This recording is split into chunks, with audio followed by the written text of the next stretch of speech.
Donald Trump hasn't been charged with insurrection, let alone been found guilty of it, despite what, of course, many Democrats believe, many independent observers call it an insurrection. Mm-hmm. But there's a due process argument in law that even conservatives who dislike Donald Trump and don't want him to be their candidate are saying, well, look, this really is Democrat activism getting carried away. So how significant is this move by California or by this official?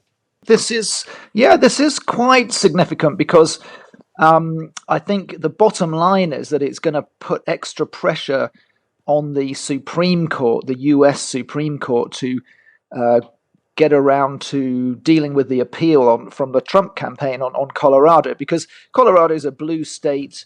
It was going to back Joe Biden in the general election. In the primary election, it doesn't have that many delegates towards the grand total that you need at the Republican convention to get the nomination. But California does. I mean, California is another blue state. Again, it's not about the general election here, but it's about the primary contest to choose the Republican candidate. And California has its primary election on March the 5th, so it's coming up, Super Tuesday. And it has 169 delegates. It has the most of any state in America, which is a really big prize. If you can win that, you're like over 1/10 of the way to getting all the delegates you need to become the nominee. Mm-hmm. So that's not something that the Trump campaign want to pass up. And so they do want the Supreme Court to come back as soon as possible and to they want the ruling, of course, that this action to strike him off the election ballot is unlawful and unconstitutional, unlike what the majority of judges in Colorado said. So I do think it increases the pressure for the Supreme Court to get involved. Mm-hmm. And what about the potential of at the moment? What about the possibility of a domino effect and the deepening divisions that would cause? Because, I mean, the ethics of Democrat lieutenant governors calling on Supreme Court justices to prevent Republicans in that state from choosing their own primary candidate. Yeah, that's absolutely right. I mean, there's a little ways to go before California would get around to removing his name. We should say it's not in the gift of the lieutenant governor. It's first of all in the hands of the Secretary of State, who's the elections officer in the state, and we haven't heard from her today, so we don't know if it's going to go forward in California.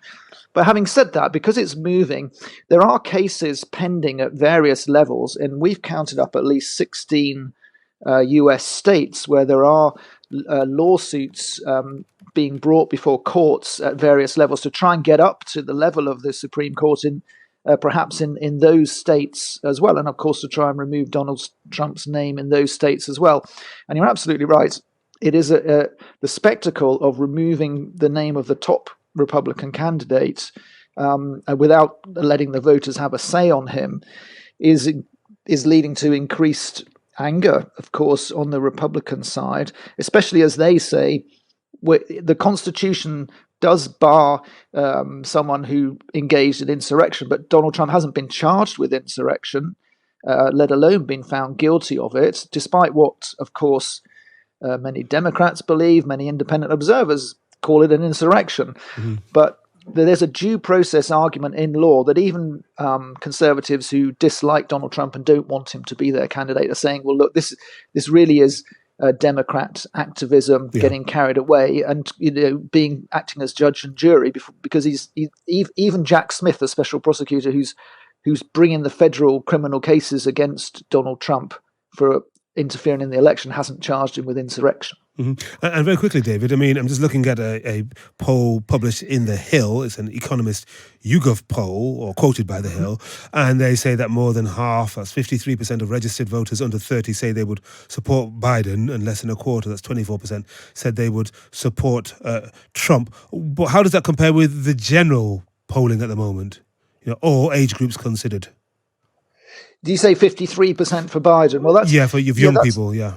Yeah, that's obviously a slight majority of young people, but it's nothing like what Biden got in the 2020 election. Yeah.